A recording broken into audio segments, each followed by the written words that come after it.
Hey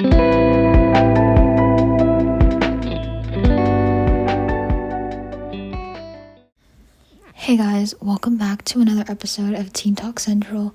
In today's episode, we're going to be talking about social media detox and why your brain needs a break. Have you ever felt mentally drained after scrolling for hours? Because let me tell you, you are absolutely not alone. I think it's really important to take breaks from social media, even though our current lives are literally surrounded with like social media and like the idea that you have to post everything that you do. We're also going to be talking about how social media affects our brain and behavior, and we're going to do a quick little roadmap at the end and discuss effects, psychological theories, and practical detox strategies. So without further ado, let's get in with today's episode. So first, I want to talk about why we are hooked. Like, why are we so interested in social media and the idea of scrolling, also called doom scrolling? It is because dopamine, and if you kind of know what dopamine is, it's a reward system. So it's kind of like the feel-good thing that kind of goes through your body whenever you're scrolling. So, for example, social media is like instant gratification. So likes and comments and reposts and shares, they're all like dopamine hits. It's like kind of like gambling or drug use, but in a less, physically harmful way. And also, it's like an intermittent reinforcement. So it's like because we get these small bursts, we want to continue watching and scrolling because we feel good during the moments that we do watch it. And you always want to feel good and you always want to have dopamine in your system. So that translates to constantly being on there. It's kind of similar to like, I guess like a slot machine. Sometimes it's like we get a like and sometimes we don't. And then that kind of like uncertainty drags us into the idea that like social media is super interesting and we want to like keep going back on it because it's like, okay, this post didn't get that many likes, but maybe my next one will, and then you want to post again and again and again, if that makes sense to people who kind of like understand. Next, I want to talk about how the psychological impacts behind overusing social media. So it can lead to cognitive load and attention kind of difficulties.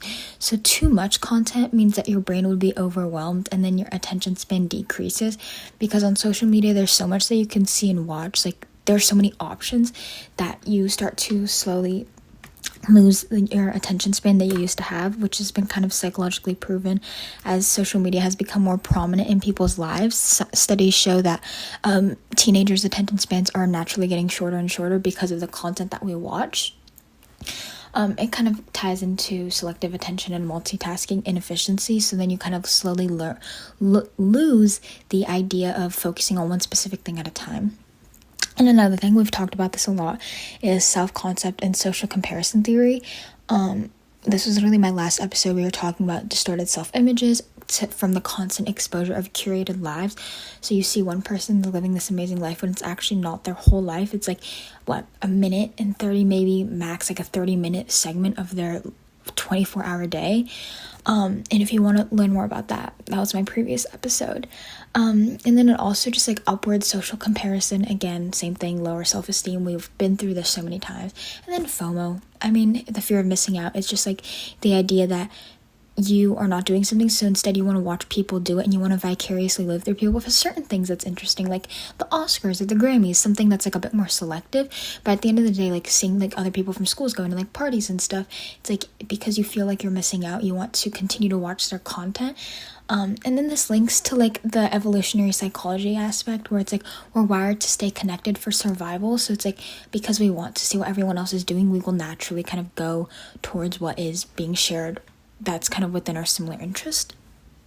So now, why is social media detox super important? Well, it restores your dopamine sensitivity, and it's like your body kind of relearns how you can have less reliance on instant gratification and more on like real life joys. So for example, today I am going to a friend's birthday dinner. Like that is a boost of dopamine instead of me watching 5 minutes of TikTok, right? It's more of a longer lasting dopamine effect because I'm going to be with someone for longer, for example. So kind of like learning how to get segments of joy in your life without having to use social media, I think is really important. And also it ties into neuroplasticity and how like your brain can rewire its habits after being rewired once already. Because when we were younger, at least in my age, we didn't have that much social media when I was like 5, but then slowly as we get older, it's become a more popular thing. And now like it's like middle schoolers these days are like hooked on social media, so they are gonna have a completely different lifestyle and kind of brain chemistry than we did when we were that age, even though we're not that far apart in age.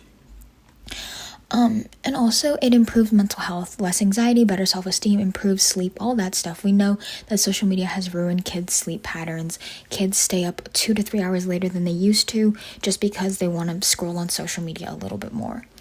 And you know, sleep is super important for you. Without sleep, you can't grow. If you are trying to, you know, gain muscle and like do all that fitness stuff, like sleep helps you build your muscle and like relax your body and kind of recharge it. And then also it just like allows you to have more human presence instead of trying to rely on social media to see people. Like instead of using 1 hour to scroll on TikTok, you can use 1 hour to hang out with a friend at the park or something like that, whatever you want, go shopping. So now how do you exactly detox and refresh your feed? Now that is a great question.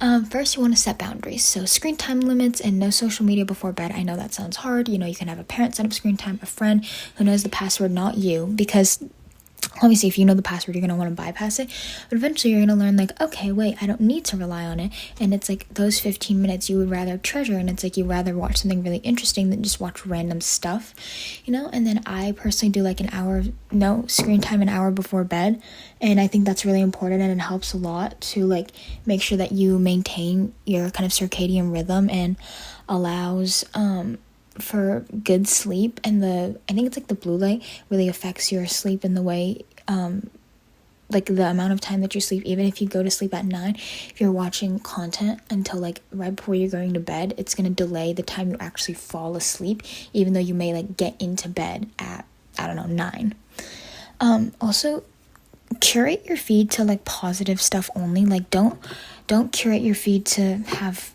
you know, only TikTok dances and all that stuff. Well, although watching that could be fun sometimes, you know, maybe make it more educational. Like if you're really interested in something, maybe start searching up certain things on TikTok, because TikTok will see that and then they'll curate stuff on your feed based off of your search, which is also a little bit scary.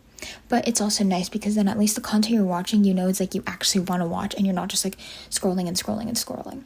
And so like unfollow anyone that's like spreading negativity or stuff like that, and just really try to follow educational and mental, like stuff that's good for you and you know will be beneficial for you.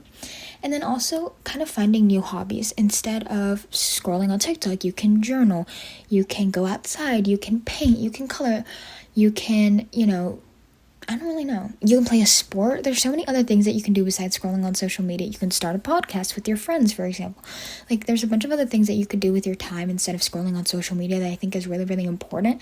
And I've tried to start that as well. I've tried to do journaling. I'm starting to color and paint again. So it's like doing like small things like that can really help you in the future. And your future self will definitely thank you when you break the habit of scrolling. Doom scrolling is so scary and it's so bad for you. So now I want to give you guys a little challenge. For the next 24 hours, I want you guys to detox, not go on any social media, maybe Snapchat only, if that's considered social media, and just kind of see how you feel and reflect and journal that. And if that made you feel really good, then maybe try 3 days, maybe try 5 days. Just slowly expand the challenge. Maybe you can get your friends involved. You can make it a challenge. And it's like, okay, whoever goes the longest without social media will get, I don't know, a new bag or something. Like make it so that there's like a reward system, because then you will want to do it more, and then eventually you'll realize you don't even need it, and then you're gonna be like, okay, I don't need the reward system, I just want to do this for myself. And then that becomes just a daily habit. Then eventually you will become a person that only uses social media when they really, really need to. Now I'm not saying get off of social media completely, because I know this in our day and age, like social media is like a really important way to like keep up with people. And like if you go to college, then like, you know, you're not going to see these people all the time, but just detoxing a little bit can really, really help you to change and break that cycle. So if you guys have any thoughts, please DM us on Teen Talk Central on Instagram and maybe share your detox experience. And yeah, let us know how this detox feels for you in the next 24 hours, maybe 3 days, a week, 2 weeks, a month, a year. Let me know. And I just want to sign off with a final thought and says your mind deserves a rest. So give it the rest it needs. Sometimes not scrolling for a day can be the biggest blessing in disguise, and you're not going to miss much. If you really want to see something, you can ask other people what it is, or you can try to have real life conversations, maybe read the news, stuff like that, just to get your mind flowing. And yeah, I hope you guys have an amazing rest of your week, and remember that detoxing is important and it's not embarrassing to do at all. If it's good for you, then prioritize yourself. And if you guys have any episode requests that you want, you guys can go to our Instagram and we have a highlight where you can request certain episodes. And yeah, I hope you guys enjoyed today's episode, and if you did, let us know, and maybe share this with a friend. And without kind of pushing yourself too much, just try to detox and relax a little bit. I know AP tests are coming up, so maybe you can detox during that time and really lock in, and then maybe the reward could be during summer break. But yeah, I hope you guys have an amazing week, and I will see you guys in another episode next week. Bye.